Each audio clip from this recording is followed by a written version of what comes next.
ராகு திசையில் கொடி கட்டி பறந்துருப்பார், குரு திசையில் என்ன ஆயிருப்பார், கடனாகி தொழிலையே இழுத்து மூடுற அளவுக்கு அவருக்கு பிரச்சனையை கொண்டு வந்திருக்கோம், கொண்டு வந்திருக்காதா, கொண்டு வந்திருக்கும். சரிங்க சார், இப்போ 6ஆம் அதிபதி லக்னத்தில் இருக்கார், இதுதான் மெயினுங்க. இந்த மாதிரி சூழ்நிலை இருக்கிறவங்க எப்படி தப்பிச்சுக்கிறது, தப்பிக்கணும் இல்லைங்களா? அப்போ 6ஆம் அதிபதி லக்னத்தில் இருக்கிற போது என்ன பரிகாரம் செஞ்சா அவர் தப்பிச்சுக்கலாம்?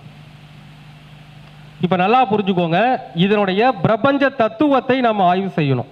அப்போ இது என்ன தத்துவம்? காற்று தத்துவம். அதே மாதிரி இது என்னதுங்க, போக ராசி, என்ன சொல்லுவாங்க, இன்பம் போகம்னு சொல்லுவோம். அப்போ அந்த ஜாதகர் 6ஆம் அதிபதி லக்னத்தில் இருக்கும் பொழுது தன்னுடைய இந்த லக்னம் சம்பந்தமான விஷயங்களை கெடுத்து கொள்ள வேண்டும். அப்போ அதாவது என்ன சொல்லுவாங்க, அதுக்கு பேரு தியாகம் செய்து விட வேண்டும். ஏன்னா இது மகிழ்ச்சிய, அப்ப இந்த இடத்த அவர் தியாகம் பண்ணணும். என்ன பண்ணலாம், லக்னம் அடிச்சிட வேண்டியதான் மொட்டை. அப்போ 6ஆம் அதிபதி லக்னத்தில் வரும் பொழுது என்ன பண்ணிடணுங்க, அவர்